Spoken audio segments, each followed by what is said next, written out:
Bueno, bien hallados y queridos suscriptores, se les pide mil disculpas porque ayer se les debía un vídeo y ciertamente, aunque yo no sea el señor Pennell del que habla mi amigo el profesor Manuel Alfonseca y el señor John Wayne, pues lo primero es pedirles disculpas y también recomendarles el último gran vídeo que ha hecho mi amigo el youtuber chileno El Lector Impune. Y sí, este vídeo se hace el último vídeo que ha hecho el Lector Impune me parece, sin duda alguna, el mejor que le he visto en su canal, ciertamente. Hace una especie de unboxing, hablando primero de libros que se ha encontrado y de nuevas lecturas que tiene, y la verdad es que son muy buenas. Yo la verdad es que voy a ir preparando, no solo es que hable bien de un humilde servidor que no merece ciertamente que los elogios que recibe por parte del lector impune sean de sobra inmerecidos, que lo son. Es que de verdad las lecturas de las que habla el lector impune son magníficas. No les voy a desvelar los libros de los que menciona, pero hay algunos que verdaderamente son muy buenos y muy buenos autores. Les recomiendo y una de las cosas que se va a hacer ciertamente al finalizar es poner el enlace del vídeo del lector impune para que ustedes puedan ciertamente verlo y para que vean, es que va a ser una joya, o sea, de verdad es que yo no me suelo emocionar tanto con los vídeos, pero es que con el vídeo del lector impune me he quedado impresionado, ciertamente. Me he quedado absolutamente impresionado. Si quieren conocer mis reflexiones, pueden ver los comentarios que posté en su canal, ciertamente, y pueden hacerlo. Y bueno, este vídeo se graba, no voy a hacerle tanta justicia yo a mi amigo y compañero youtuber del otro lado del Atlántico, ciertamente, porque ciertamente yo debo serles sincero a todos ustedes, mis bien hallados, no he cumplido con lo que se ha prometido. Yo debo serle sincero. Le prometí ciertamente hacer un vídeo. A ver, este vídeo se hace por una sencilla razón. Si ustedes no lo vieron o no vieron los anuncios o se acercan por primera vez, por favor, les digo lo de siempre. Suscríbanse, denle like, posten comentarios interesantes. Aunque yo tengo la extraña sensación de que esta crítica no ha sido la mejor que he hecho. Verán, y se les va a explicar por qué esta crítica que he escrito no ha sido muy buena. Se lo voy a decir. Primero porque estaba muy condicionado por el tiempo. Ayer, ciertamente, que fue cuando se escribió esta reseña, llegué tarde a mi trabajo. Ciertamente me tenía que haber levantado a las 9 y me levanté casi a las 9:30. Ya saben que los viernes suelo ir a la compra y dejar la despensa llena para mi familia. Por cierto, que también cometí un error. Se me olvidó comprarle los quesos angulo a mi madre y también su jamón. Así que tendré que hacerlo el lunes, ciertamente. Yo confío en que mi madre pueda aguantar hasta ciertamente. Queso tiene. Lo otro me preocupa. Lo del jamón dietético del Pozo es lo que me preocupa. O sea, ya decía que se me olvidaba algo, pero no sabía qué. Más o menos lo que me dijo mi madre, sí que lo compré y lo adquirí. Pues ahí llegué al trabajo tardísimo, casi 11 y pico, 11 y cuarto, 11:20. Llegué al trabajo muy tarde y estaba muy condicionado. Yo la verdad. Y además es que ocurrió una cosa terrible, o sea, no me venía la inspiración. O sea, yo sé que hay muchos escritores que dicen que no creen ciertamente en la falta de inspiración o los bloqueos literarios. Pues a mí, yo lo siento, a mí sí que me pasó. Ayer es que querías escribir. A ver, tú tienes ya las ideas de lo. A ver, tú tienes ya una idea de lo que le vas a escribir, ciertamente, cuando tú empiezas a hacer una reseña literaria. Tú tienes ya una idea de lo que se va a escribir. Pero luego plasmarlas al papel no es tan fácil y eso es lo que bueno, en este caso a la pantalla del ordenador no es tan fácil y eso es lo que me ha pasado a mí ciertamente. Sí, es una crítica donde se habla demasiado se habla muchísimo de política, ciertamente, pero quizás de la obra en sí no tanto. A ver si en esta reseña, y hoy que he dormido, porque cuando he dormido soy invencible, esta crítica, por supuesto, se iba a subir esta noche, pero ciertamente no sé por qué o sea, empecé a leer un libro, a ver, espera, a ver si lo saco. Empecé a leer este libro, que es la segunda parte de el águila aterrizado de Jack Higgins, una novela de espionaje. La empecé a leer, yo ya sabía una cosa, había un problema, y es que el móvil se quedó sin batería y tenía que esperar un poco de tiempo. Como ciertamente si lo cargaba no podía subirlo y eso hubiera provocado que Jaime se hubiera enfadado por el tema de la luz, lo que hice fue, y como esperar 2 horas hubiera sido muy cansado, lo que hice fue leer un poco y echarme a dormir un ratillo. Eso fue lo que un humilde, un humilde y ciertamente e indigno servidor fue lo que hizo, ciertamente. Fue lo que se hizo, esperar a que la batería esperar a dormirse y esperar a mañana, o sea, hasta mañana de hoy.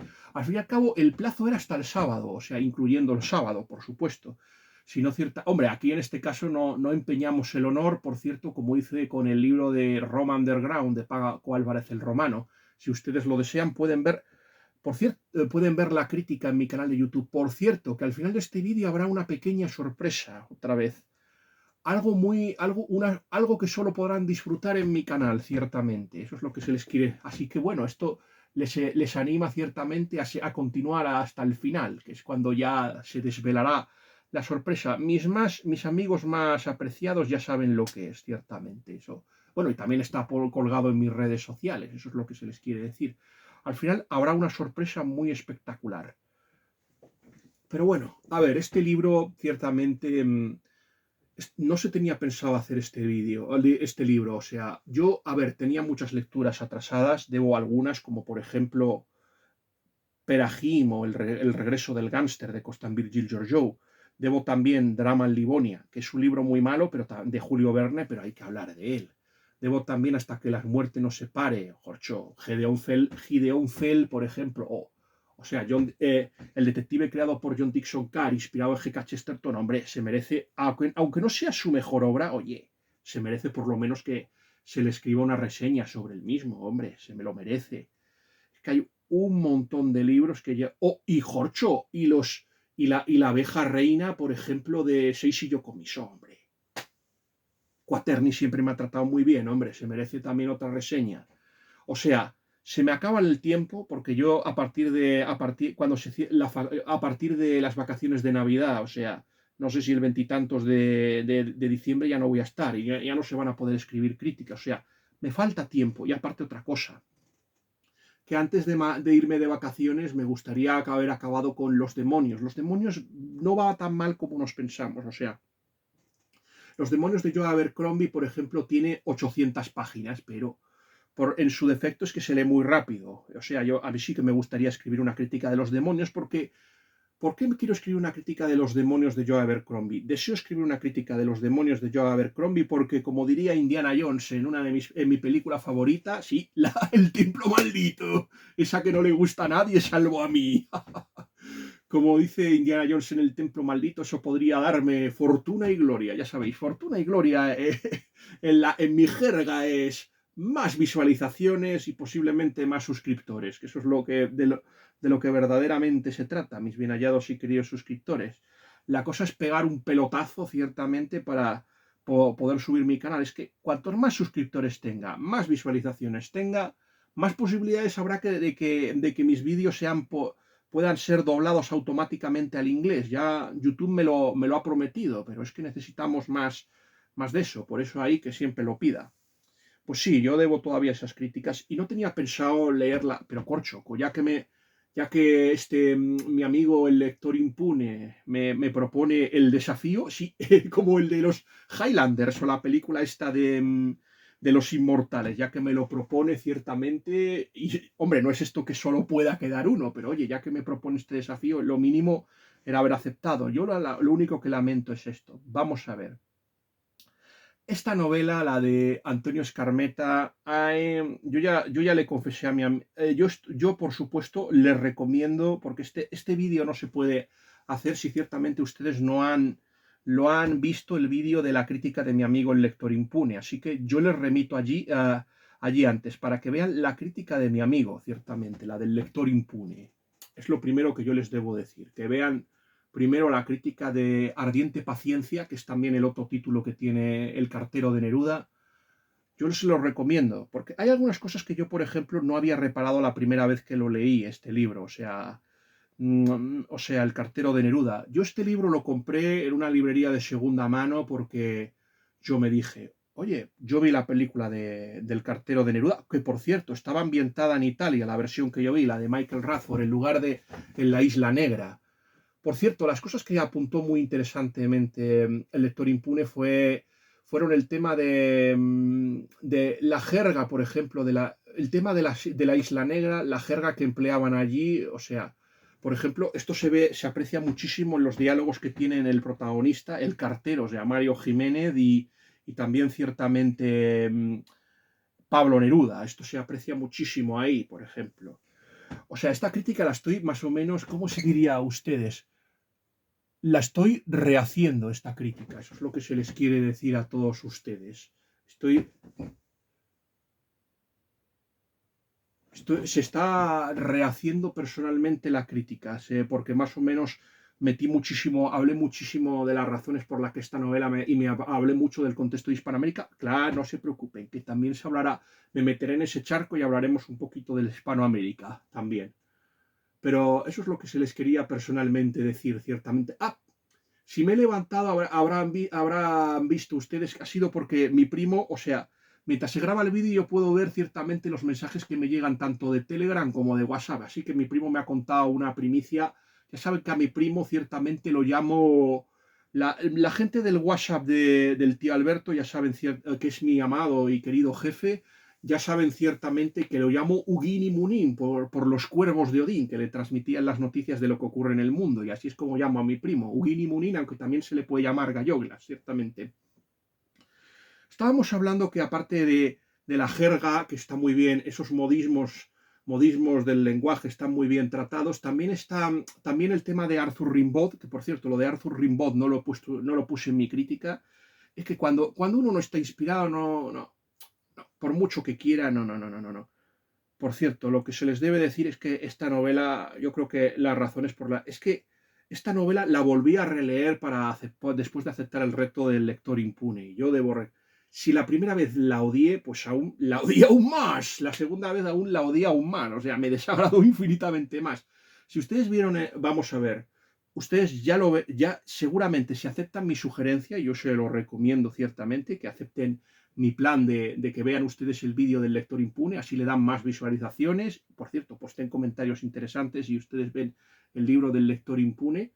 Si ustedes ven ese vídeo, se habrán dado cuenta de que a mi amigo le pasó un poco como a un youtuber que yo veo, Matt Racinski, que habla de noticias de cine, ciertamente, y hace críticas de películas de cine. Sí, aquí también podríamos hacer algunas, si ustedes lo desean, pero decía más o menos esta persona decía más o menos lo que él consideraba que esta es una novela de perfil bajo, o sea que y más o menos no tenía una opinión tan negativa. Él sí que más o menos recogió que la idea de una de las razones por las que a mí me desagradó esta novela fue por temas políticos, por ciertamente el blanqueamiento de la ideología comunista, tanto de Salvador Allende como por ejemplo de Pablo Neruda. Eso fue la razón por la que a mí no, una de las razones por las que a mí no me ha gustado personalmente el cartero de Neruda.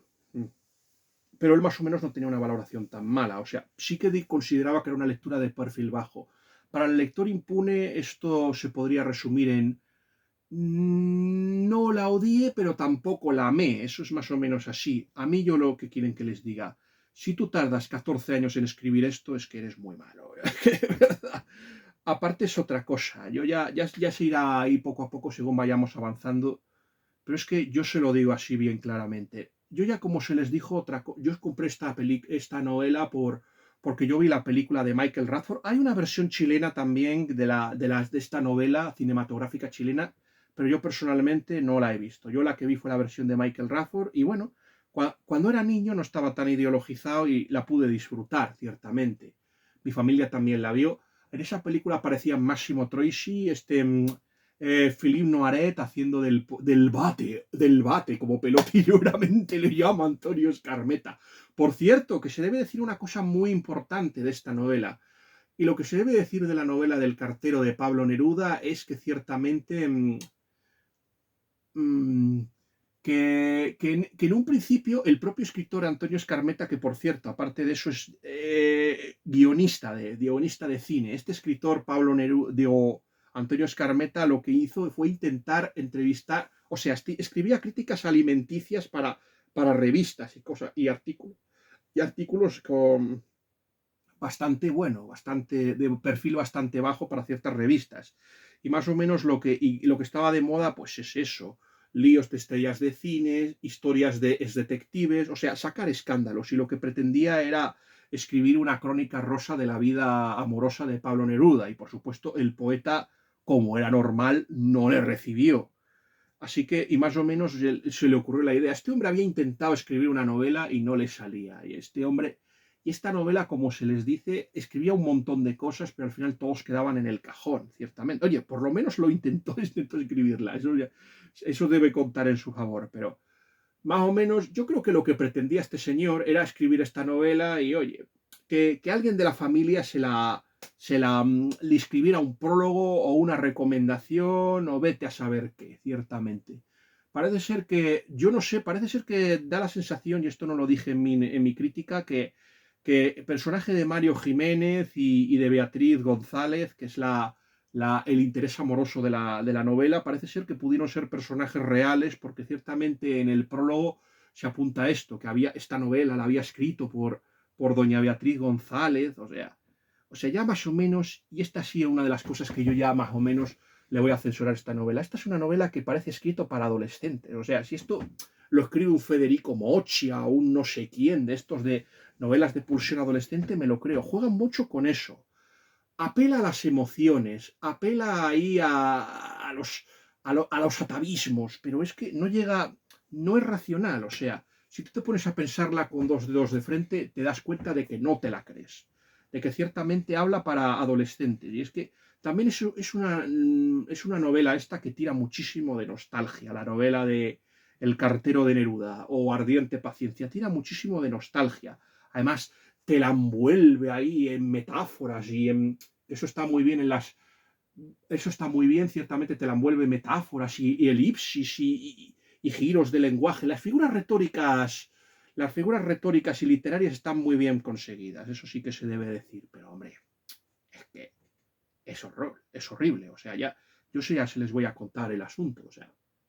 A ver, esta novela es de un tío que es un vago, como yo, sin oficio ni beneficio, y que su padre le dice que se busque un trabajo. Y entonces este hombre, pues, tiene una bicicleta y acepta una oferta que es la de ser cartero. Pero a diferencia, no va a ser cartero para la Isla Negra, que es una de las zonas un poquito así más, ¿cómo se diría? De las zonas un poquito más abandonadas, más marginales y más echadas a perder de Chile. Eso es lo que quiero decir. Es un sitio muy marginal de Chile que, o sea, es como si yo estuviera en Córdoba o me metiera en Las Palmeras o en Pajarillos, ciertamente si estoy en Valladolid, algo así.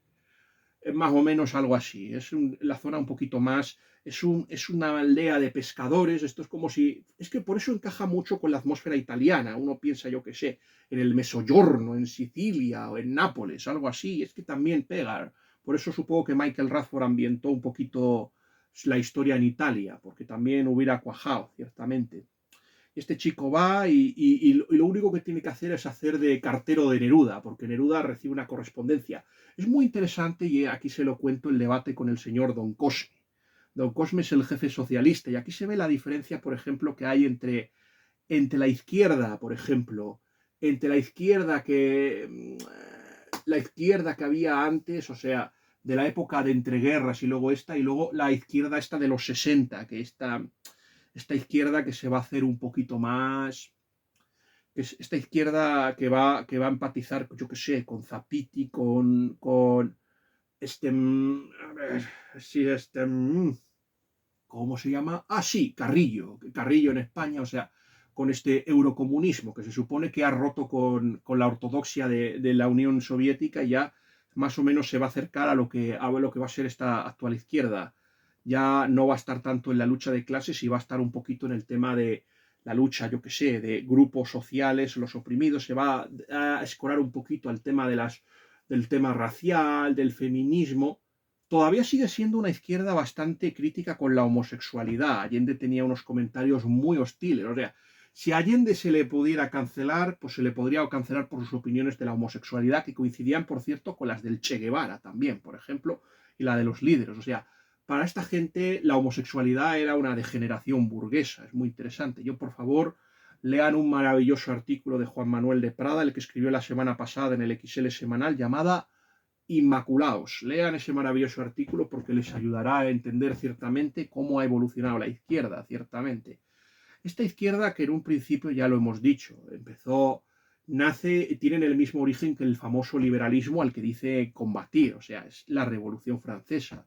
Uno puede empezar y arranca desde la montaña, por ejemplo, el gobierno de la montaña de Robespierre, y uno puede pensar, por ejemplo, en las burlas sacrílegas, tanto de Bert con su famoso Père Duchesne, o, por ejemplo, ciertamente la crítica de Saint-Just, por ejemplo, de Saint-Just, por ejemplo, y así, y esto nos llevaría, por ejemplo, quiero decirles una cosa, el socialismo empezó siendo una ideología gnóstica, en un principio era una especie de iglesia sin iglesia, o sea, ya saben que el padre del socialismo utópico es San Simón, por ejemplo.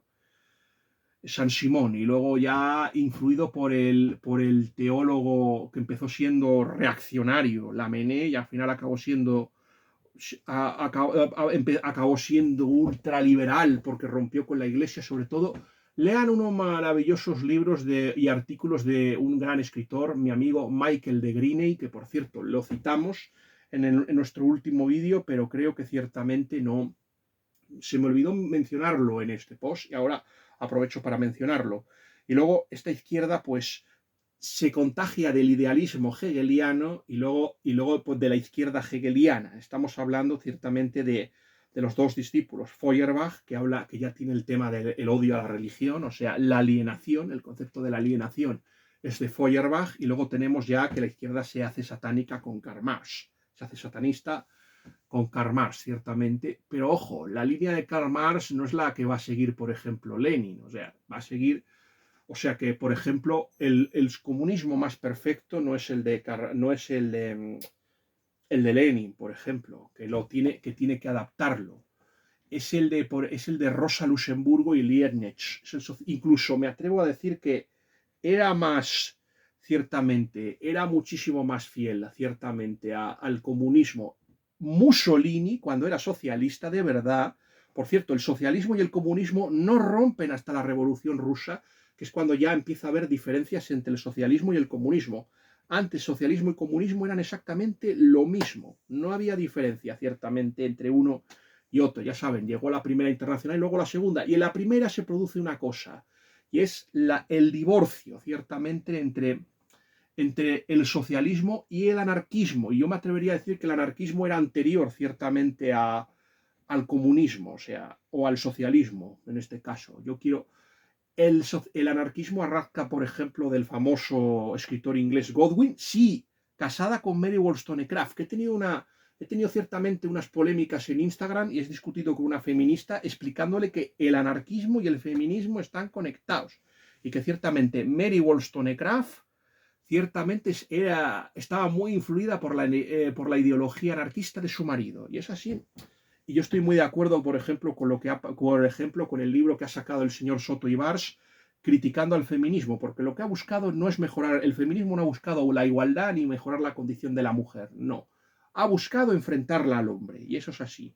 Y yo ciertamente, a mí es una cosa que me gustaría mucho, comprar el libro de Soto Ibars, porque yo ese tema también lo he sufrido mucho. Yo a partir del año 2007 he sufrido muchísimo por culpa del feminismo. Creo que mi familia lo sabe bastante bien, que lo tuvo que padecer. He sufrido muchísimo por razón de ese tema, y por eso ciertamente no tenga una buena opinión ciertamente del feminismo. Eso se les debe personalmente decir. Pero bueno, luego este anarquismo luego va a pasar, por ejemplo, a Proudhon, y luego ya con Bakunin.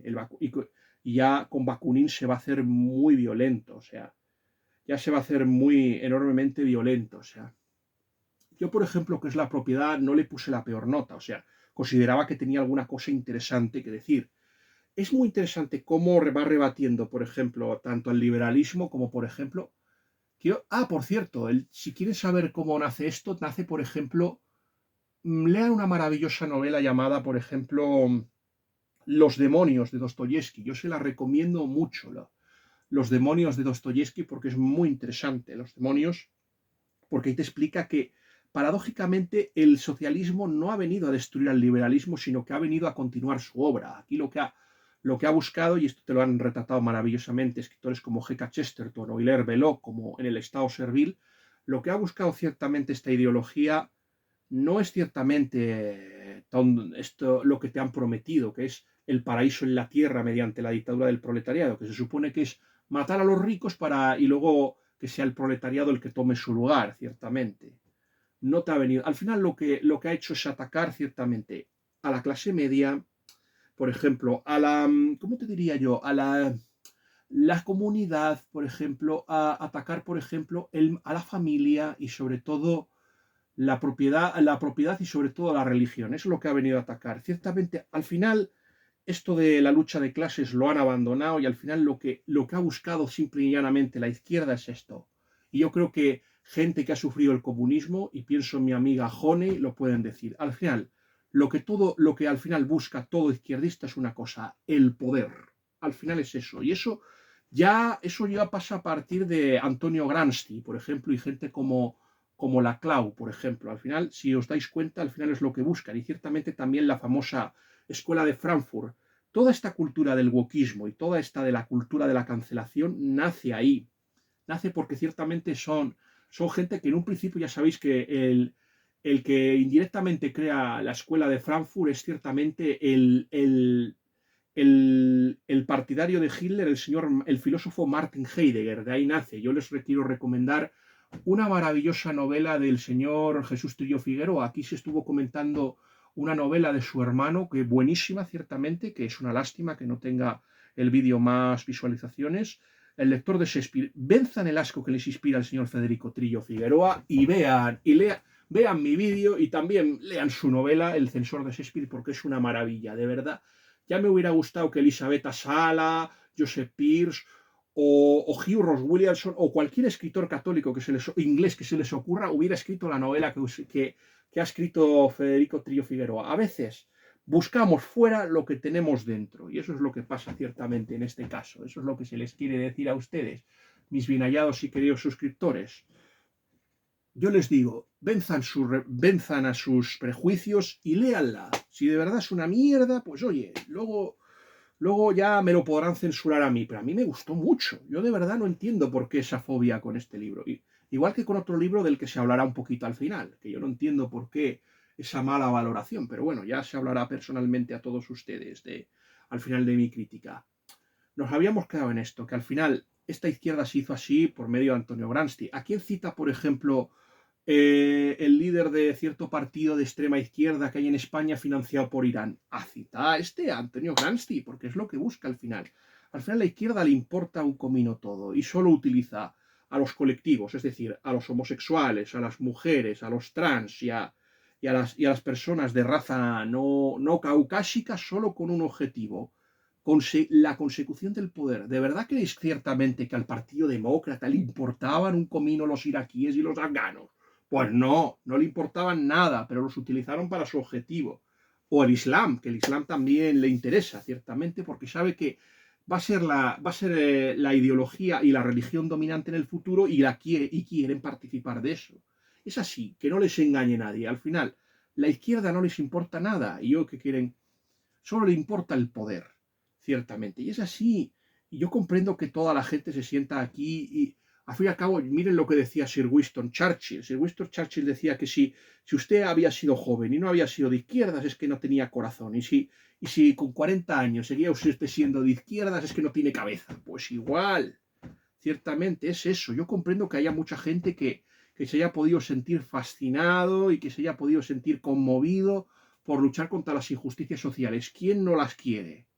¿Quién no querría luchar contra las desigualdades que hay en este mundo? Pero es que, como ha dicho el famoso cardenal Pizzaballa, es que guerras va a haber siempre, porque el demonio va a seguir actuando. Y es así. La gente lo ve, es que no puedes luchar contra la condición humana.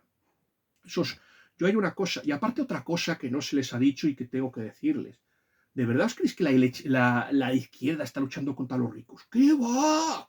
Pero mentira gorda. Como diría, yo qué sé, los cristianos que en una hora de cuarto de GB que representaron aquí. Mentira, mentira cochina o mentira guarra, como decía mi amigo Tito. Mentira guarra, ciertamente. Oye, ¿qué va? Pero sí, pero ya sabéis quién les está pagando la fiesta a esta gente de la izquierda. No sé si habéis visto una película que yo os recomiendo mucho de Guy Ritchie llamada Sherlock Holmes, Juego de Sombra. ¿Quién era el que pagaba a los anarquistas? Sino el millonario ese profesor de Cambridge llamado Moriarty. Era el que pagaba a los anarquistas para que montaran el pollo y ahora estamos igual. ¿Quién le paga la fiesta? Ciertamente a esta gente. Pues son gente como Soros, son gente como Bill Gates, son millonarios globalistas progresistas de izquierdas, quienes les están pagando la fiesta.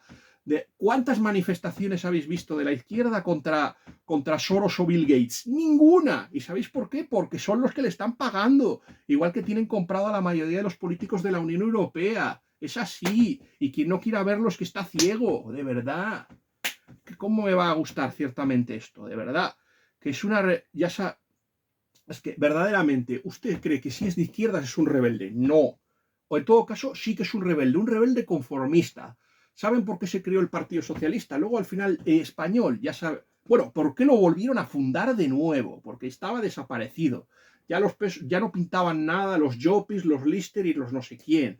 ¿Saben por qué lo volvieron a fundar? Porque necesitaban un partido que impidiese la revolución comunista en España. Por eso el señor Kissinger, que era un sinvergüenza, el mismo que, por cierto, financió el golpe de Estado de Pinochet en Chile, porque es que Estados Unidos no se podía pasar sin la economía más importante de Hispanoamérica, por esa razón lo financió. Por esa razón lo pagó de su bolsillo. No podía permitirse ciertamente esto, que ciertamente que la economía más importante cayese en manos del comunismo. Oye, podría tomarse...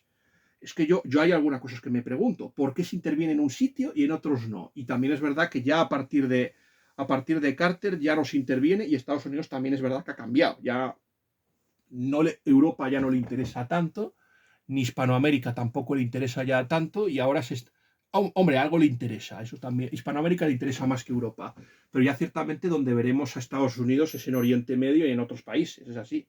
Ya no va a intervenir y aparte, pero ya no lo hace así, ya no lo hace con servicios secretos, ya lo hace con guerras, eso es lo que se les quiere a ustedes decir. Por eso es mejor que muchas veces no tocar nada, eso es lo que se les quiere personalmente a ustedes decir. Bueno, esa es una de las razones por las que esta novela no me gusta. O sea, a mí tratar de blanquear hace esta... A ver, yo te respeto, yo sé que voy a ser muy impopular y que voy a pisar muchos callos, eso ya se lo dije a mi amigo el lector impune, y uno de los callos que voy a tocar es el famoso realismo mágico. Me duele decirlo, pero yo estoy muy en la opinión de Jorge Luis Borges. Y esto lo digo, y aunque parece que ahora me estoy desviando del tema, y de hecho ya me había desviado hace muchísimo tiempo, en realidad estoy yendo directamente y frontalmente al tema. Vamos a ver, el tema de Borges. Habíamos dicho que este hombre se mostró crítico con que había dicho que muchos de los grandes autores hispanoamericanos se les había promocionado por cuestiones de marketing. Y estoy de acuerdo.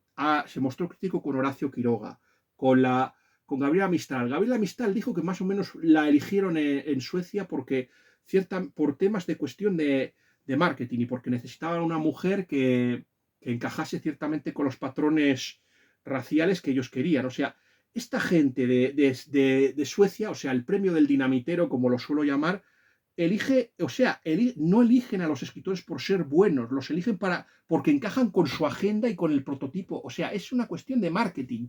No les importa la literatura.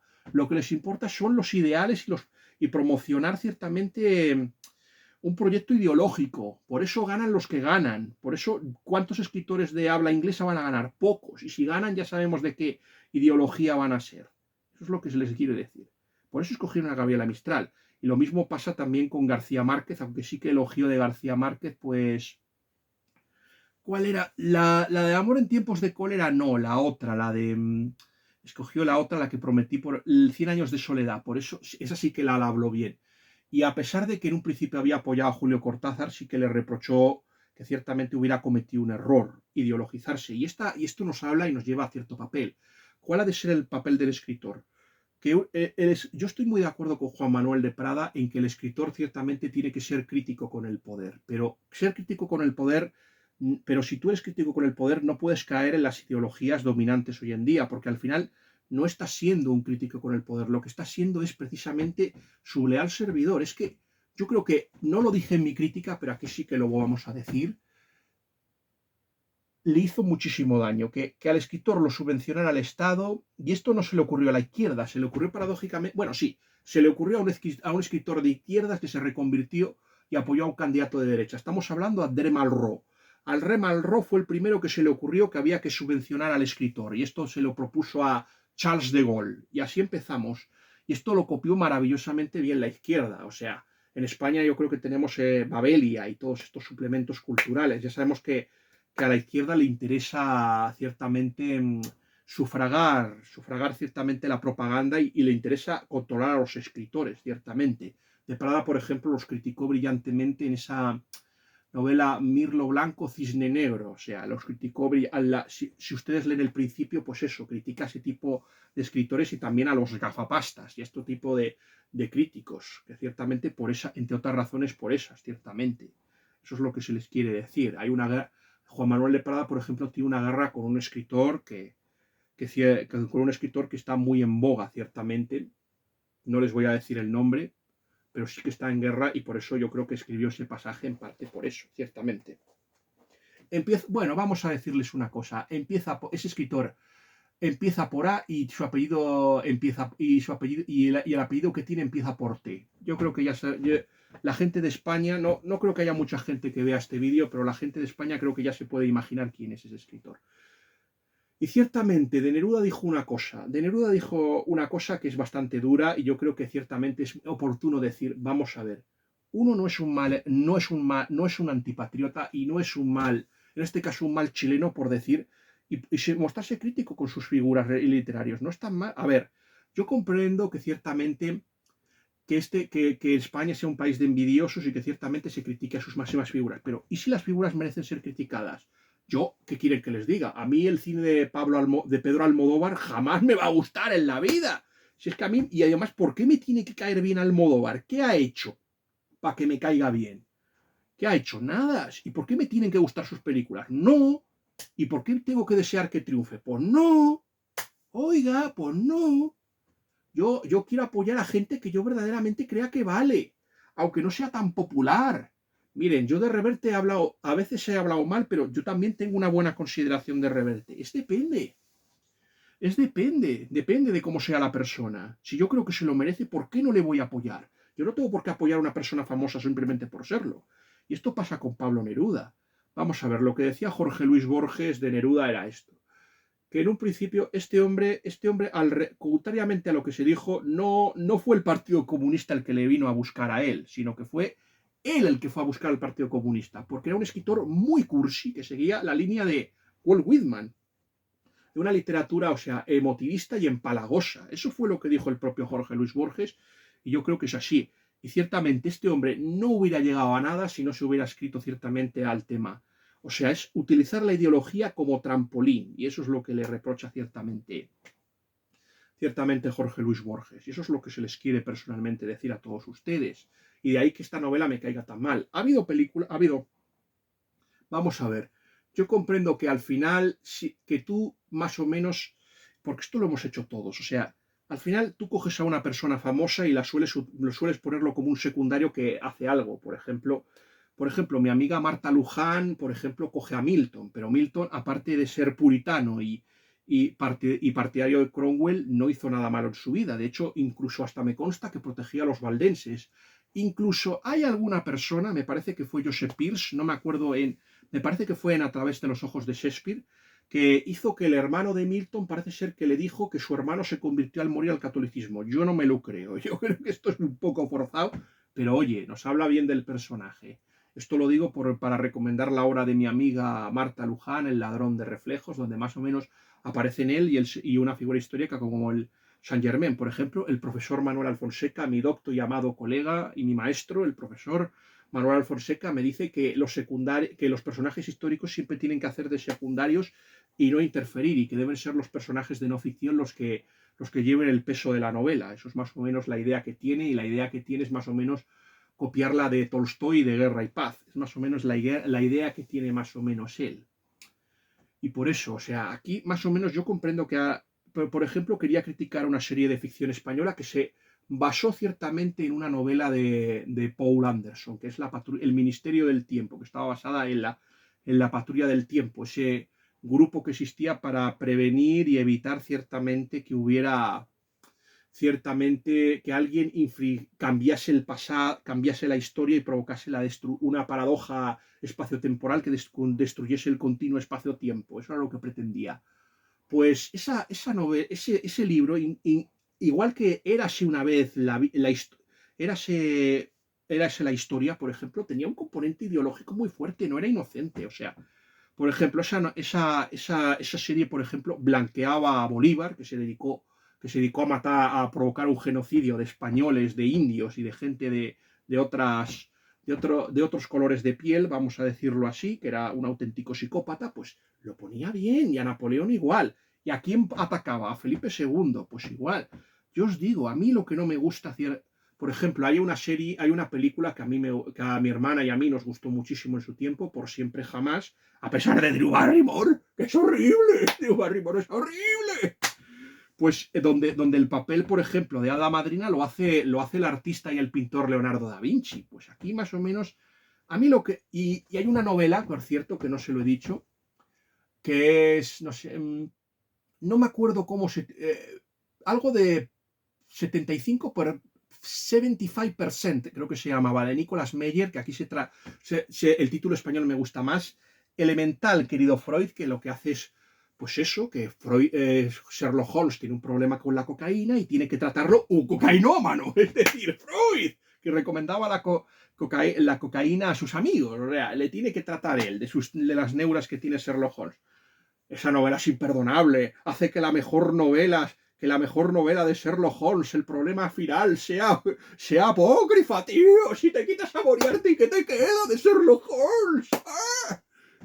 Pues nada, lo que hace eso es, yo, por favor, a mí lo que no me gusta es que gente que es cuestionable totalmente, alguien que sí, que se le daba muy bien la labia y que los mitos griegos y los mitos los utilizaba divinamente, pero que no era buena. No, a mí lo que no me gusta es que se coja gente mala y se les haga hacer roles, se les haga hacer cosas benéficas. Eso es lo que se les quiere decir.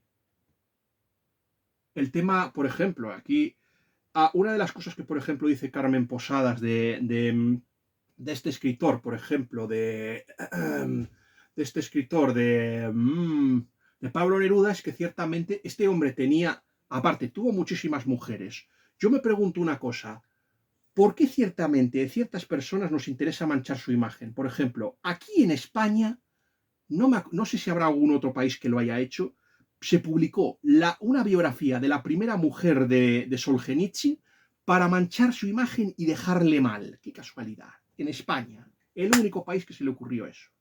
Yo me pregunto, ¿por qué cuando la persona al poder le interesa no salen biografías mostrando los lados oscuros de esas personas? Y es que es lo malo del biopic. A mí lo que no me gusta de los biopic es una cosa, y es que son agiografías. Al final acaban siendo agiografías políticamente correctas que ignoran agiografías laicas políticamente correctas que al final acaban abandonando porque interesa proyectar una buena imagen del personaje en cuestión. A no ser que sea de derechas, que entonces el biopic se considera se dedica a machacar a esa persona. Pero si ciertamente esa persona es un icono, pues no es, se dedica solo a hablar del lado luminoso de su vida y no a hablar de sus sombras y de sus miserias. Y eso es lo que pasa aquí, ciertamente. Se nos ha contado, por ejemplo, que este hombre tenía una hija que era discapacitada y que le llamaba la monstrua. Por ejemplo, ¿se ha dicho eso? No. ¿A qué no se ha dicho en esta novela? Pues no, porque al señor Escarmeta lo que le interesaba era lamerle el culo y hacerle la pelota y darle jabón al señor Neruda. ¿Cómo me va a gustar entonces esto? A mí el papel, por ejemplo, a mí sí que una cosa que sí que me ha gustado esta novela, por ejemplo, es, hombre, yo prefería, la verdad, a María Grazia Cuchinota, la verdad. María Grazia Cuchinota, que no lo he dicho y eso me gustaría decirlo, esta mujer, aparte de ser chica Bond, que era la que interpretaba el interés amoroso de Máximo Troisi, o sea, el que hacía el papel de Beatriz González en la versión italiana. Pues esta mujer también fue, aparte de ser chicabón, hizo de María Magdalena en las películas y proyecciones de Luz Vide, y es muy interesante. Se parecía mucho a las novelas, a la María Magdalena, por ejemplo, de las novelas de Frank Slaughter, mucho más que las de Jan Dobrazinski. Y esto es lo interesante. A mí una cosa que no he dicho en mi crítica es que una de las cosas que a mí me gustaba de este libro es la forma de seducir, por ejemplo. La forma como Pablo, como Mario Jiménez, por ejemplo, se enamora aquí de Beatriz González y su primer encuentro. Ahí la otra cogiendo la pelota del futbolín, ciertamente, con los dientes y más o menos ahí desarmándole. O sea, eso está muy bien hecho. O sea, es que ya os lo digo, esto es una novela que apela mucho a las emociones, prescinde de la racionalidad y más o menos como una pulsión adolescente. Y también pues eso, el tema, las conversaciones con el bate, es decir, con el poeta, y en la jerga de la lengua negra, pues más o menos es también otra de las cosas. Y más o menos aquí las conversaciones. Y aparte es otra cosa. Yo creo que este es un chico, la verdad es que no habla tampoco bien de Neruda que este chico lo esté manipulando todo el tiempo. O sea, más o menos aquí más o menos este tío se encapricha de una chica, la quiere seducir, ciertamente, y lo que hace es servirse del poeta. O sea, encima, si las cosas salen mal, le echa la culpa al poeta. Oiga, usted, tío, búscate, intenta conquistarla de otra forma, no tienes que recurrir a este hombre. A mí esta película, esta novela me ha recordado mucho a una película de Gus Van Sant que me encanta, que es Descubriendo a Forrester, una película de Sean Connery, por ejemplo, de el gran y mítico F. Murray Abraham. Es inolvidable su Salieri, el hombre que mató a Mozart. Es inolvidable, este hombre es malo, se cargó a Mozart. Y luego está, por ejemplo, Anna Paquin. Anna Paquin la recordarán ustedes porque salía en la película esta del piano, ciertamente, y eso es muy interesante, ciertamente. Salía, por ejemplo, en la película del piano, y es esto, es la historia, es lo mismo. Un chico afroamericano que va a conocer a un escritor que vive retirado y al final se hacen amigos y le acaba influyendo también en su, igual que por ejemplo hace con el cartero ignorante, que al final no sabemos por qué, pero de forma autodidacta más o menos, al final acaba siendo una especie de poeta, aunque nunca ha estudiado literatura ni nunca ha compuesto nada, al final ala, se va apoderando, aunque en este caso yo es que voy a decirles una cosa, el caso de Rosa González, yo es que creo que Rosa González tiene razón. Aquí lo que está pasando es que ciertamente un vago sin oficio ni beneficio ha cometido un estupro, es decir, está intentando llevarse al huerto a una muchacha que es menor de edad. O sea, estamos ante esto. En realidad es esto. Si es que voy a decir las cosas, por muy retorcido que sea, el que tiene personalmente la razón es el personaje de Rosa González. O sea, de la sufrida madre, o sea, y encima aprovecharte y acercarte a una viuda, y a una viuda, aprovechando que no tiene ningún referente paterno. Es que, tío, no puedes caer más bajo, no puedes ser más miserable. Aquí, lo siento. Aparte, otra cosa que a mí me cabrea, aquí se habla ciertamente, aquí hay que también lamarle el culo al poeta diciendo, mira, estoy esperando no sé qué del Nobel, pero bueno, pero vamos a ver, si es que no puede haber escritor peor, no puede, vamos a ver, si el Nobel, salvo algunas honrosísimas excepciones que vamos a decir, por ejemplo, Henry Sienkiewicz tiene que ser el primero que hay que salvar de la quema, por ejemplo, yo es que aquí estoy haciendo el papel un poco del barbero y del sacerdote en el Quijote, por ejemplo, estamos haciendo aquí ese papel. O sea, ya saben que van a la casa del Quijote ahí a quemar los libros que le han vuelto loco al otro. Y aquí aprovecha Cervantes para los libros que son malos. Venga, vamos a acabar con ellos. Y pues más o menos aquí yo hago lo mismo. Aquí sí, pero hombre, salvaron a algunos. Palmerín, o sea, el Amadís de Gaula lo salvaron y alguno un poquito más. Salvaron alguna novela de caballerías un poquito brillante. Pues aquí hago esto, yo voy a salvar a Sienkiewicz, lo salvo, a Sigrid Undset también, a Parlajevich también le voy a salvar. Vamos a salvar a Grazia de Leda, también la voy a salvar, a Grazia de Leda. A Mauriac también, a T.S. Eliot también le voy a salvar. Podríamos salvar a alguno más. Ustedes ya me pueden decir qué escritores nobles salvarían ustedes, pero yo les voy a decir que pocos podrían ustedes salvar. Si la mayoría encima de los premios se quedan en casa, dan premios a escritores nórdicos súper aburridos que nadie se va a leer y que si los leen te aburres y te caes dormido.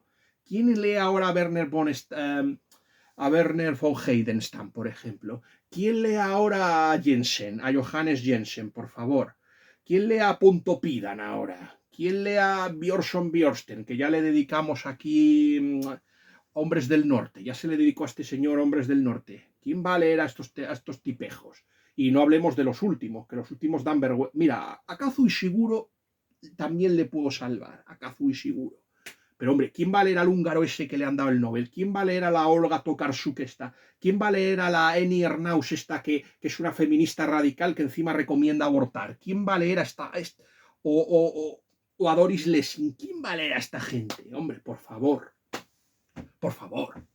Oiga, no me vengan ahora con esto, con que el que gane el Nobel es un genio. Pues no. Si todos los premios, la mayoría de los grandes premios están comprados, es así. Y me da igual. Me da igual que usted diga el Nobel, me da igual que diga el Cervantes, me da igual que diga el Planeta, me da igual que diga el Goncourt, me da igual que diga el Booker, o el Pulitzer. Todos están comprados porque obedecen agendas políticas, ideológicas. Ya está. Es así. Sé que hay mucha gente que ha empezado así, como Juan Manuel de Prada, que ganó el Planeta, pero eso no quiere, que lo gane un buen escritor no quiere decir que el premio valga. Ahora ya no lo ganan, ahora lo que buscan es ciertamente que lo gane una persona famosa para vender libros. Y es así, y si ciertamente el escritor es progresista, indiferentista religioso, ateo y anticlerical, mejor, más posibilidades tiene de ganarlo, mientras está en los lenguajes de la ideología dominante. Y si es pro LGTBI, mejor. Y si es feminista, mejor. Y si es ecologista, mejor. Así de claro, se lo digo yo así. Es así. Por eso estos premios por hacer... Bueno, mira, voy a salvar también a Solzhenitsyn, hombre, también. A Solzhenitsyn también lo salvamos de la quema. Eso es lo que vamos a hacer. Pero de verdad, ¿usted cree que tengo que respetar a Pablo Neruda porque ciertamente este hombre ha ganado el premio Nobel? Pues no me da la gana, hombre. Eso no es suficiente para mí. Es verdad que yo tengo un defecto, que yo soy un hombre muy prosaico. La poesía, no sé por qué, a mí... No, que no me atrae la poesía, no me atrae la lírica, de verdad. Y se los digo así de corazón. Yo soy muy prosaico. De verdad, muy poca. He leído muy poca y a mí es que no me atrae. Sí, he leído a Baudelaire, me gusta. He leído El mercado de los goblins, de Cristina Rossetti. Me gusta. Pero es que, pare usted de contar, ya no hay mucha más poesía que me atraiga. Es que a mí la poesía me deja frío. Me deja más frío que un témpano de hielo. Así, como me lo meten en mi cama y ¡ahora! El témpano de hielo. Pues eso, me deja frío totalmente. Es así. Es así, hombre. A ver, que yo haya sido crítico como por ejemplo, con el realismo mágico, no quiere decir que no haya escritores sudamericanos buenos, los hay, como mi amiga Honey, que es muy buena. Hay escritores hispanoamericanos buenos. Lo que pasa es que de momento yo no he profundizado mucho en el tema de Hispanoamérica, pero ya seguro que los hay, ciertamente. Claro que los hay. Estoy convencido al 100% de que hay buenos escritores, solo hay que buscarlo. El problema es que los que se promocionan no dan una buena... No son los mejores, simplemente los han elegido como si fuera un casting de Operación Triunfo o de American Idol. Pues así, han hecho lo mismo. Han hecho lo mismo así. Bueno, vamos a volver. A mí otra de las cosas que me ha gustado, que no me ha gustado nada de esta novela es esto, que esta novela descaradamente te está haciendo una promoción descarada de una ideología. Y esto, a ver, hay un momento en que este hombre llega a postularse, pero ¿cuál es la razón por la que según Neruda no quiere? No quiere, pues hombre, porque eso le daría muchísimo trabajo y porque ciertamente él no se ve... Bueno, hay un intento de blanquearle descaradamente. Aquí, cuando más o menos, no, yo no soy digno, no sé qué, yo no me creo que el auténtico Neruda, si le ofrecen la posibilidad de ser presidente, bueno, Mario Vargas Llosa lo intentó ciertamente. Intentó, por ejemplo, llegar a la presidencia del Perú. No lo consiguió. De hecho, de ahí el rencor que siente por Alberto Fujimori, a pesar de que ahora se han reconciliado porque sabe que lo que hay en Perú, que la izquierda peruana es aún peor que los Fujimori. Pero bueno. A ver, el caso de Pablo Neruda. Aquí, bueno, oye, queda muy bien el hecho de que está muy bien ciertamente que primero se analicen las diferentes trayectorias vitales de los diferentes escritores, como por ejemplo, yo qué sé, el socialista Alexandri, que es el que vota a Don Cosme, por ejemplo, o Frei, por ejemplo. A Frei no sí, se le menciona, me parece que una vez, a Eduardo Frei, que era el candidato democristiano. Por cierto, realmente asqueroso, pero asqueroso ciertamente el maniqueísmo de la novela criticando al diputado de derechas, a la B, por ejemplo, asqueroso. Yo vuelvo a repetir que no tengo... En un principio yo sí que me sentí fascinado por los democristianos porque pensaban que eran un partido católico, pero según me he ido dando cuenta de la realidad, me doy cuenta de que es lo más anticristiano que ha existido nunca, el partido democristiano. Es verdad que empiezan muy bien, pero al final acaban dándole más importancia a la economía y al final lo que les interesa se mundaniza y al final lo que les importa son las cosas del mundo. Al final se olvidan de su religión, así que los partidos democristianos, créanme ustedes, tienen poco de demos y de cristianos no es que nada, no es nada, es peor que nada. Son partidos anticristianos. Son partidos que han hecho más daño al cristianismo que ciertamente que el comunismo y la socialdemocracia, el socialismo y todos los ismos que ustedes quieran. Le han hecho un daño, han sido lo más dañino que ha habido nunca, de verdad. De verdad. Algunos me los dirán, pero Fons, ¿no es usted un devoto católico? Sí, soy un devoto católico, pero yo no estoy a favor de la democracia. De lo que estoy a favor es de una teocracia distributiva benigna. Eso es así, de verdad. Y bueno, y si es una monarquía, mejor. Si es una monarquía, mejor. Es así, yo es de lo que estoy a favor, ciertamente, es así. Eso es lo que se les quiero decir. Yo soy una persona muy conservadora y casi me dirían que incluso tradicional, más casi que conservadora. Eso es lo que se les quiere decir. Pero bueno, eso es lo que a mí, por cierto, aquí se nos vende al ave como si fuera, yo qué sé, una especie de Don Juan que va por ahí con sus pintas seduciendo a obreras y no sé qué. Oiga, que la forma en que el protagonista Mario Jiménez va seduciendo a la otra, por cierto, que la forma de seducirla a mí me recordó muchísimo a la película de La Casa de los Espíritus de Billy August, adaptando la novela de Isabel Allende. O sea, la seducción me recuerda un poco a la seducción de cuando Antonio Banderas sedujo a Winona Ryder, que era la descendiente de la familia del patriarca reaccionario, interpretado por Jeremy Irons, que se casa con la Meryl Streep y se vuelve majara cuando descubre que la Meryl Streep tiene tendencias o es lesbiana. Así se vuelve, se enfada. Y entonces se cabrea con el mundo, así que se busca no sé cuántas amantes. Y bueno, aquí lo que hacen es lo mismo, blanquear a Salvador Allende. O sea, este hombre, primero, la forma de seducir a la señorita, en fin, no habla de él como un caballero. Eso ya en primer lugar. Y segundo lugar, oye, tío, que ya te has casado. Deja de mirarle las piernas a las colegialas, que eso bien que te has dedicado a hacerlo. O por lo menos eso es lo que parece indicar el señor Antonio Escarmeta. Eso es lo que se les quiere decir ciertamente. A mí eso me pareció feo, no, lo siguiente. O sea, ya te has casado, ya tienes a tu mujer. Aparte de que este tío parece un salido, parece ¿cómo se llama? Un pervertido salido de un anime de manga, del hentai, el Mario Jiménez, macho. Ahí encima, y casi hasta casi rueda una película no por, cacho, con la cámara que le regala a Pablo Neruda. Y esta es la cosa.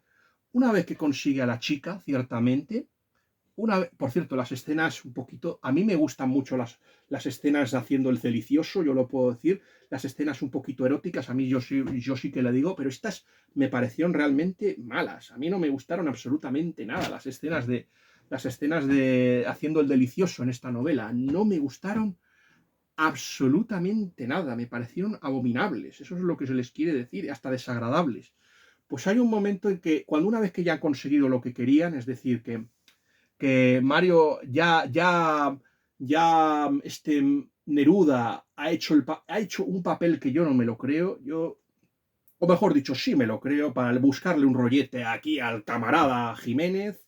Una vez que ya han hecho el trabajo, lo que hace ciertamente este hombre es esto, se marcha, sale Allende elegido y este hombre pues se va a París y ya prácticamente, es verdad que le envía alguna carta y le envía el regalo de una cámara para grabar, una cámara cinematográfica para grabar, ciertamente.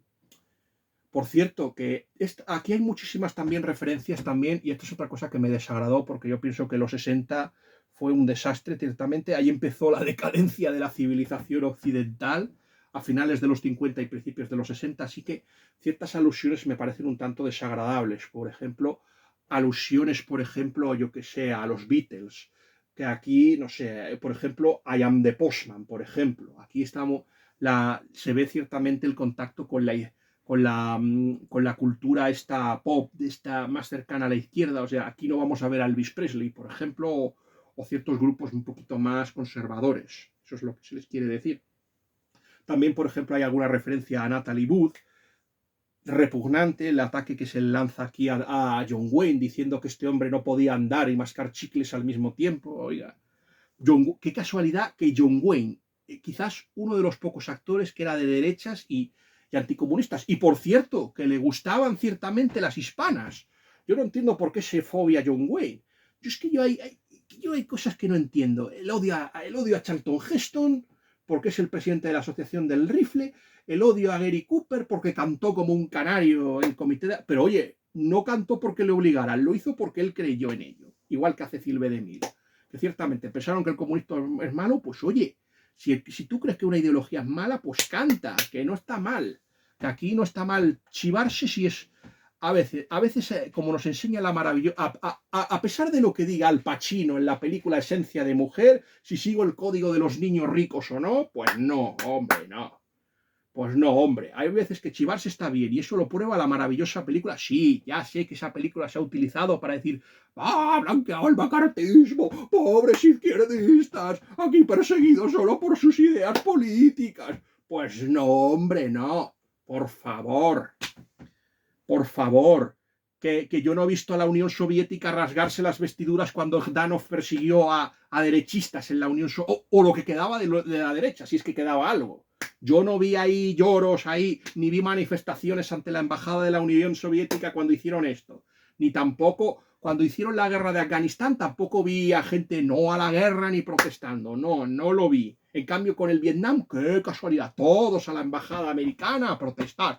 Pobres vietnamitas, pobre Vietcong, pobre Ho Chi Minh. Anda, por favor. Hombre, por favor. Hombre. Y yo no soy pro guerra del Vietnam tampoco, pero oye, yo reconozco que me gusta muchísimo más Boinas Verdes que, por ejemplo, Apocalypse Now, nacido el 4 de julio y está Platoon y la otra que había, que no me acuerdo cuál era la tercera de la trilogía. Y por supuesto la chaqueta metálica, me da asco la chaqueta metálica, por favor. Violenta, asquerosa, nihilista, por favor. La chaqueta metálica de Kubrick, por favor. Nadie me habla de la chaqueta metálica, por favor. Eso es lo que voy a decir. De verdad, a ver, yo no soy de aquí de montar conflictos bélicos, pero oiga, es que a mí me asquea.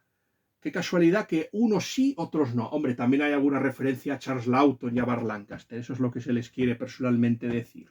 Hay alguna referencia interesante a esos actores. Y también me gustaría... El tema de Hollywood está más o menos eso retratado.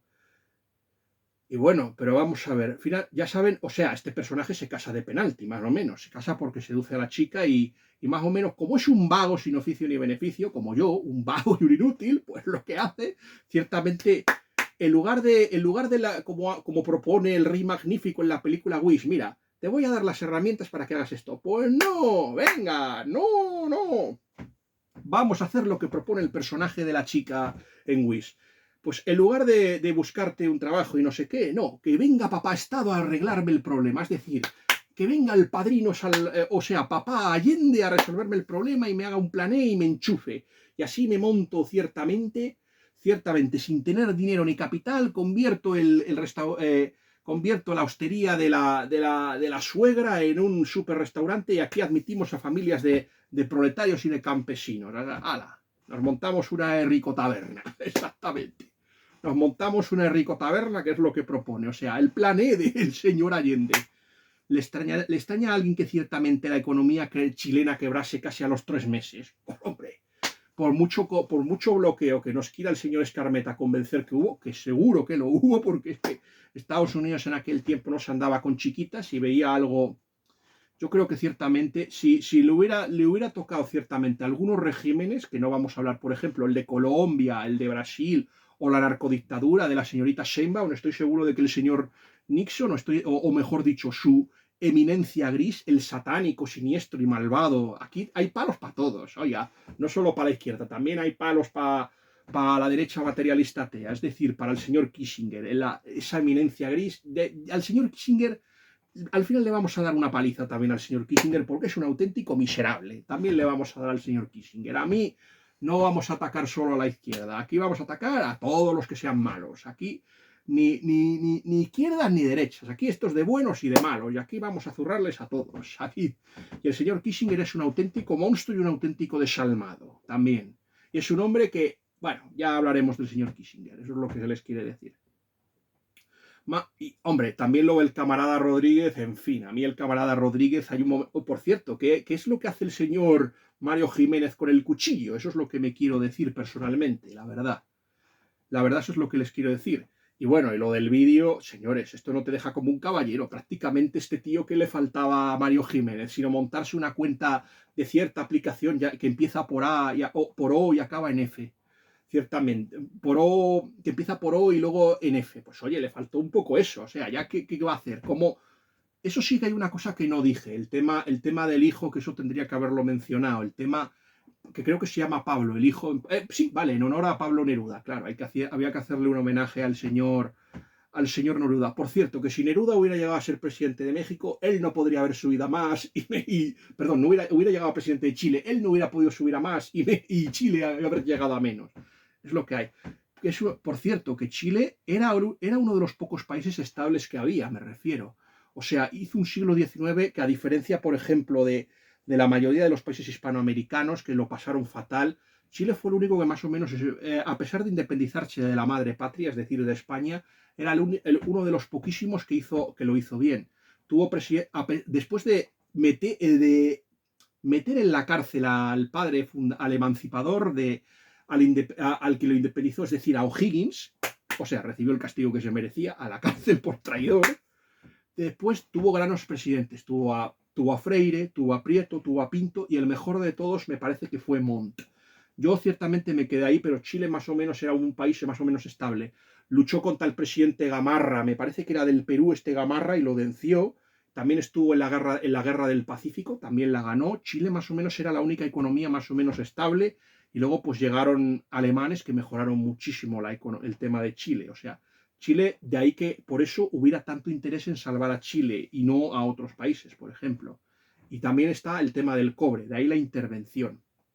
Aquí se habla un poco de esto, se habla un poco de las huelgas también, se habla de cómo, por cierto, lo mismo que pasó un poco en Canadá, que los camioneros se le sublevaron al señor Trudeau, pues aquí pasó un poquito lo mismo, que también se sublevaron un poco los camioneros también.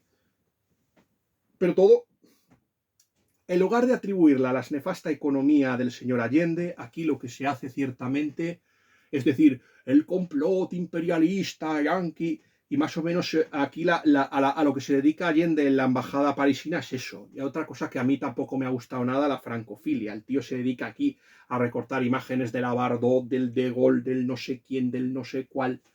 Oiga, a mí eso de verdad, a mí me... Es que francamente...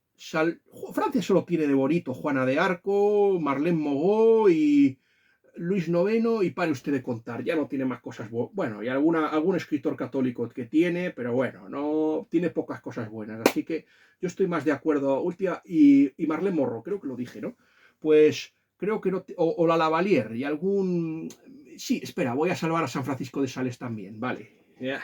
Es lo único más o menos decente. Mi opinión sobre Francia creo que se acerca más a la de Juan Manuel de Prada que no a la del señor Antonio Escarmeta. Eso es lo que se les quiere decir a todos ustedes. Eso es lo que, mi opinión se acerca más a esto. Eso es lo que se les quiere decir. Y bueno, pues ya al final me pareció absolutamente catastrófico. Ya por cierto, yo ya les digo una cosa. Este papel, ¿a qué les recuerda un poquito lo que hace?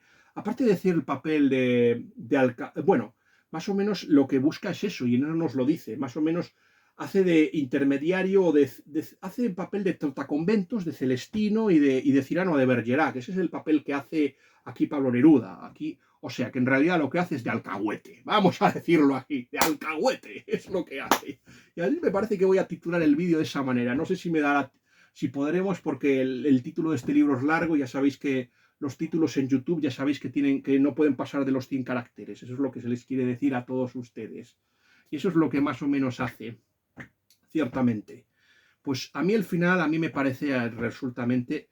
por cierto, hay otra cosa que a mí no me gusta, que esta novela que a mí no me gusta nada, y es el tema de, qué casualidad, el tema de los militares, que a mí me recuerdan un poquito a a los de la novela estas de Ramón, del anarquista Ramón J. Sender. Me estoy refiriendo a Requiem por un campesino español o Mosén Millán, que qué casualidad, qué casualidad, empiezan a molestar a los pacíficos anarquistas y a los activistas de izquierda, empiezan a venir unos tíos muy malos, que sin saber, con gafas negras, además las gafas negras, así muy malos, así cuadrados, unos malas bestias que se dedican a matar a gente. ¡Ay, por favor! Pero oiga, a ver, que yo no soy fan de Falange, que a mí los Falange me produce el mismo asco que me podría producir ciertamente un comunista, un anarquista y un socialista. Pero oiga, por favor, déjese la burda manipulación. Pues aquí igual, aquí pasa un poquito lo mismo con los militares. Y a mí es que me ha parecido realmente asqueroso, asqueroso, asqueroso el final. Decirnos más o menos que el Neruda estuvo ahí encerrado y que prácticamente si se muere es porque ahí los militares lo habían encerrado y lo habían encerrado y no tuvo los cuidados médicos para salvarse y que se muere en el hospital del Santa María. Oiga, y si se salva es porque fue premio Nobel y porque tanto México como México, sí, ese narcoestado controlado por el PRI, ese, y perdona a los mexicanos, que no se merecen ciertamente los asquerosos gobiernos que tenían. Pero ya saben, como decía el señor Woodrow Wilson, voy a darle a los mexicanos los líderes que merecen. Sí, asesinos y bandoleros como Zapata y Pancho Villa, o sea, auténticos criminales. Y no hablemos, que menudos sinvergüenzas. El único líder decente que ha tenido México es Porfirio Díaz. Y también tenía lo suyo, Porfirio Díaz. Los demás son todos una panda de sinvergüenzas, todos una panda de masonazos y de ateos, ahí y siguiendo el rito yorquino y el rito escocés, así, sí. Y esto lo hizo el señor Poinsett en el siglo XIX y el señor Thomas Jefferson y no sé quién.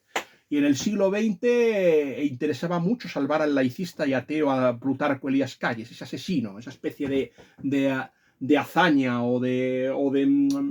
esa especie de hazaña o de largo caballero. Bueno, toda esta gente por lo menos no era socialista, era una izquierda masónica. O de Lázaro Cárdenas, que presumía mucho de ser de izquierdas, pero bien que hacía negocios con los nazis, como decía Evelyn Bogen en Robo al amparo de la ley, por ejemplo, aquí. ¡Hala! Toma palo. Pues robo al amparo de la ley, ciertamente. Eso es lo que ciertamente hacía personalmente. Pues a mí es que me asombra lo bien que la izquierda vende a sus mártires. Y lo mal que lo hace la derecha, de verdad. A mí, lo mal.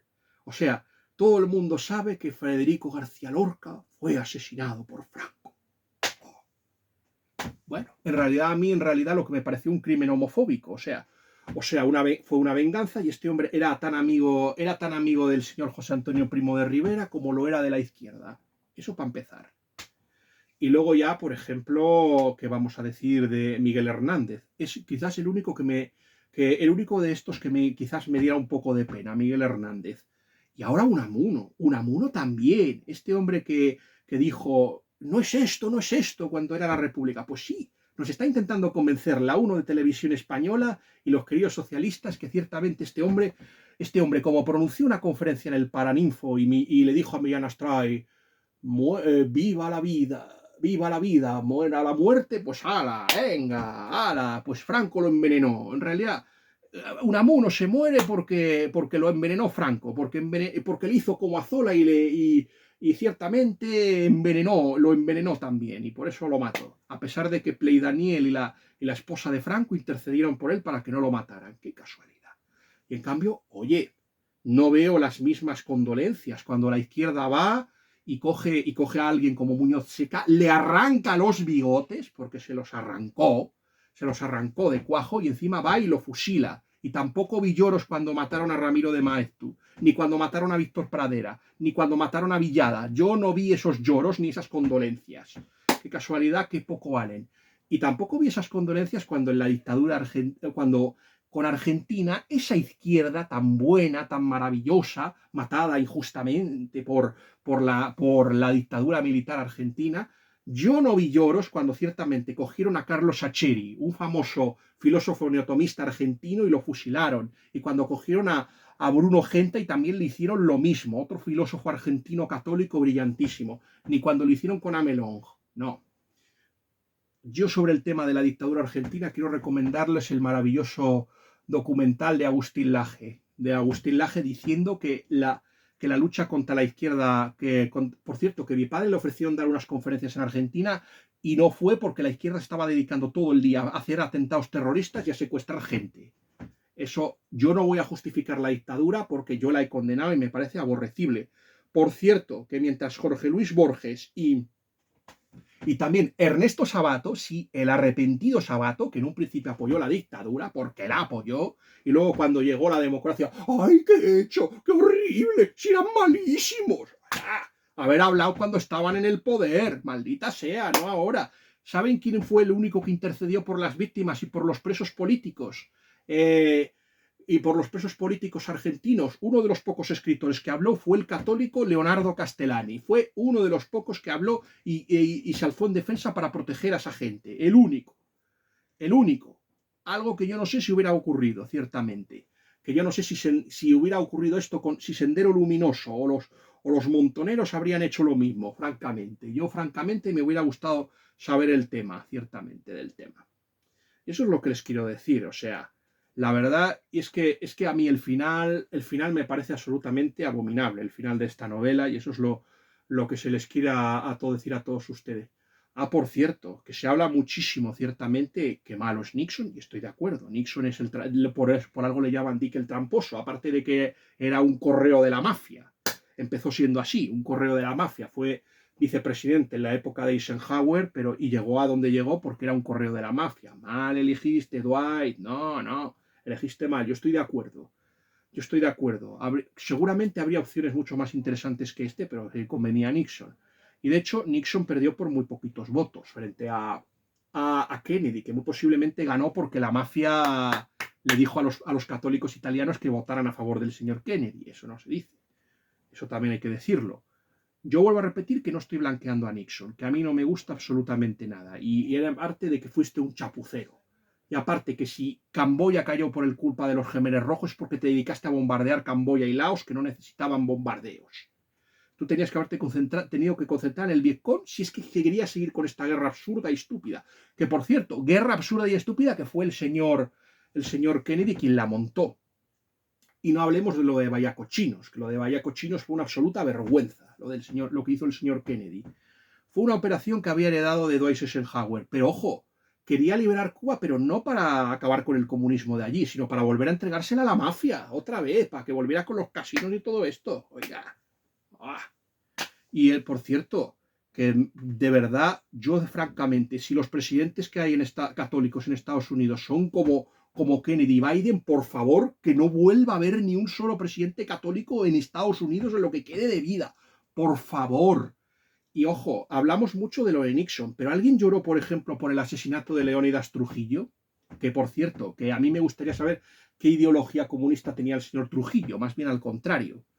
¿Alguien lloró por el asesinato de Chombe en el Congo, por ejemplo? Era el candidato opositor también al comunismo. Y sobre todo, por la muerte del presidente católico del Vietnam del Sur, el presidente Diem, que era el único que hacía algo para luchar contra ellos y que encima estaba intentando llegar a una solución pacífica para salvar el Vietnam del Sur del Vietcong. ¿Alguien sabe? Y esto lo hizo el señor Kennedy, sí, ese hombre que tenía un secretario de Estado que decía dormir es de débiles. Pues a lo mejor le hubiera venido bien dormirse unas poquitas horitas, a ver si se le hubieran refrescado las ideas. Y hablamos de las espías rusas o las espías soviéticas con las que se acostó el señor Kennedy.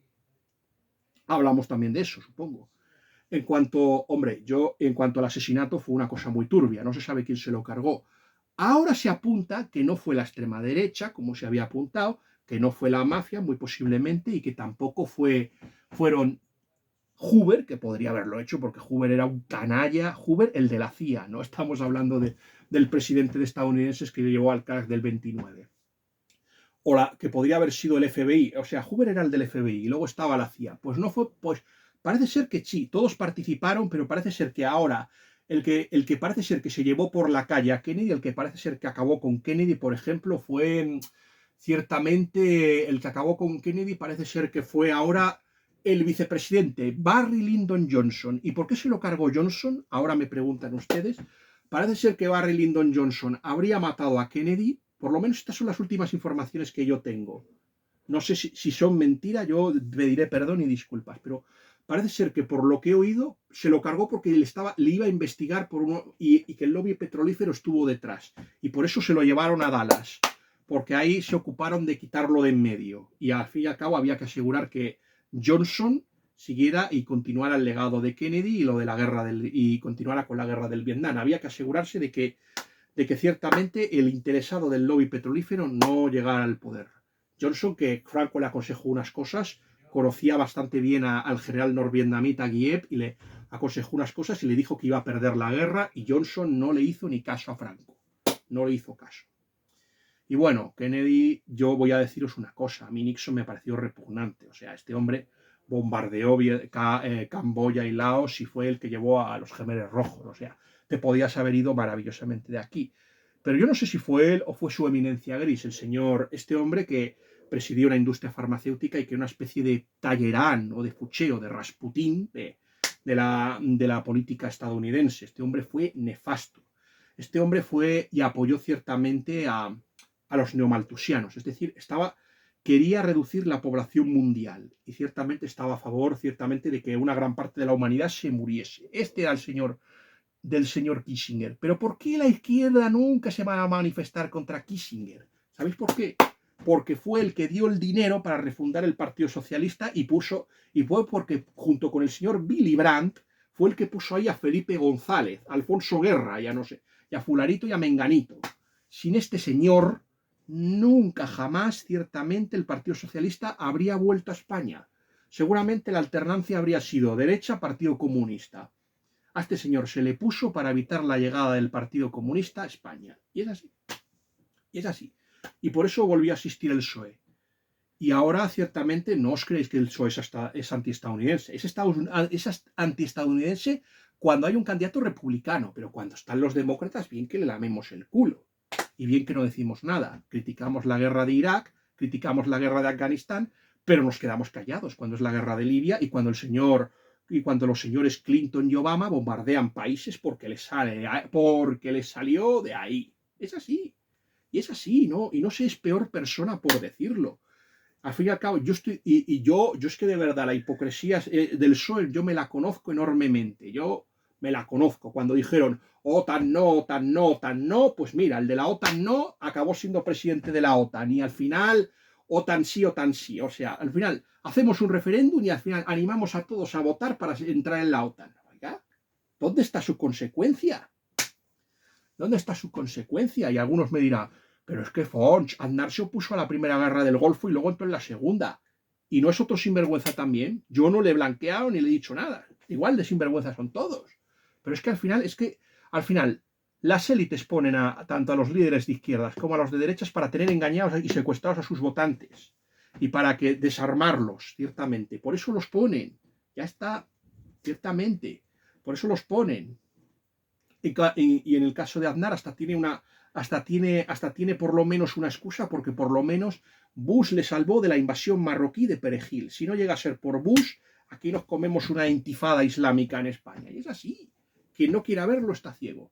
Y no hablemos de los del 2004 o cómo este señor se ha lucrado ciertamente utilizando saunas gays para extorsionar a políticos y así hizo el dinero para llegar a la presidencia, nuestro actual presidente, y que su esposa era la madame de los burdeles del padre, del suegro, era la madame, la esposa, y es así, y quien no quiera verlo, y vamos, si este escándalo le toca al otro partido, al partido de la oposición, vamos, se tiene que disolver el partido, el candidato de la oposición se tiene que ir a un país sin orden de extradición y hay guerra civil en España. Es así, pero claro, como es el partido, es así.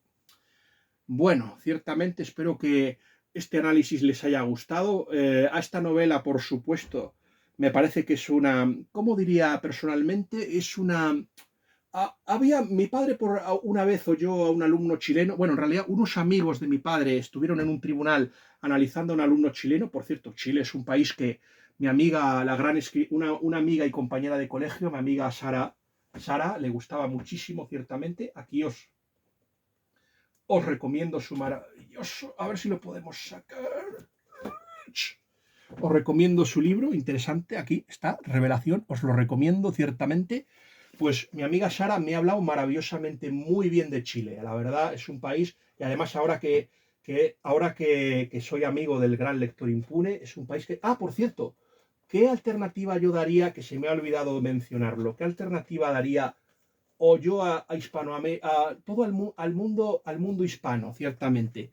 La cosa no está en elegir un sistema capitalista y un sistema socialista comunista. Yo creo que lo que tendría que hacer Hispanoamérica es renegar ciertamente de la hispanofobia que ciertamente todos, desde el liberalismo, en la masonería, el liberalismo, la masonería, ciertamente, y el indigenismo y otros ismos deleznables, pues le han inculcado. Y yo creo que la idea es volver a gente como volver a la hispanidad, o sea, a la madre patria, como ha hablado y han aconsejado el periodista Patricio Lons, por ejemplo, o Pablo Victoria, o Marcelo Gulo. A mí el que más me gusta de esos tres es Patricio Lons. Yo os recomiendo que sigáis mucho su canal, el canal de Patricio Lons. Yo últimamente no lo he podido seguir tanto como quisiera, pero yo creo que la cosa está en seguir más o menos lo que recomienda Patricio Lons. O sea, yo creo que para que se salve la hispanidad, muy posiblemente se tenga que refundar y volver otra vez a ser. O sea, y cuando digo la hispanidad, no solo es toda Hispanoamérica, ciertamente desde México hasta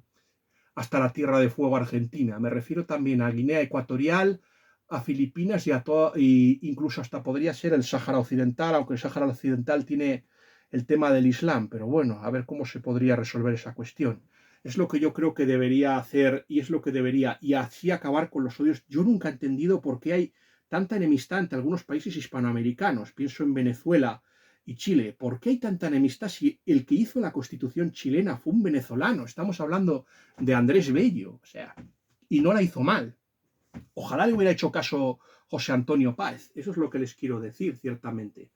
Ojalá le hubiera hecho caso, ciertamente, José Antonio Páez a Andrés Bello. A lo mejor le hubiera ido mejor a Venezuela si le hubiera hecho caso. Eso es lo que les quiero decir personalmente. ¿Por qué esos odios absurdos y guerras entre países? Es que es absurdo. Guerras entre Paraguay y Bolivia, yo qué sé, entre Ecuador y no sé qué. Es que han estado jarabados de guerras absurdas.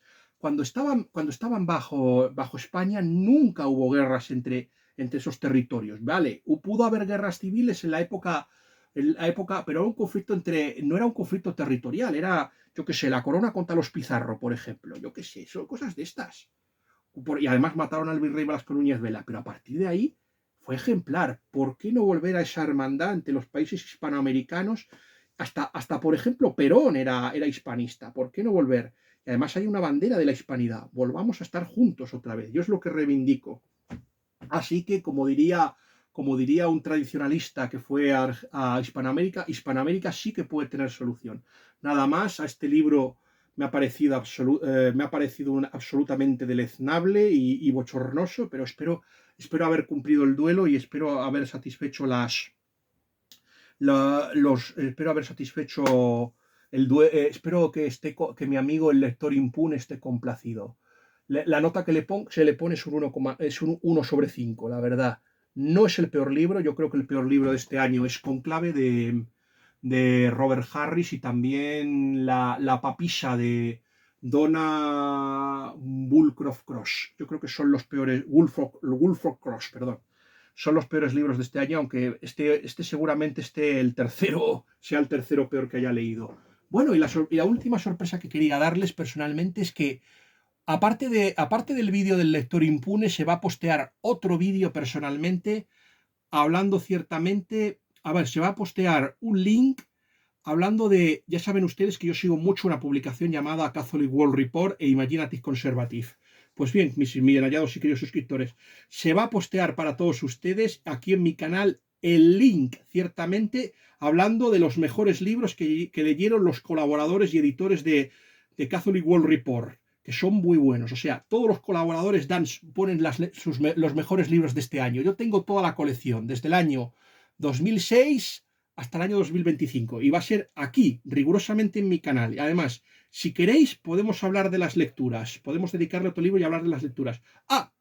Mi siguiente crítica va a ser una lectura que estamos teniendo. Vamos a volver a Robert Hugh Benson. Y mi siguiente crítica será ciertamente la novela de el logro del rey, ciertamente. El logro del rey de Robert Hugh Benson. La precuela de Con qué autoridad, que va a ser, porque es la lectura del Catholic World Report.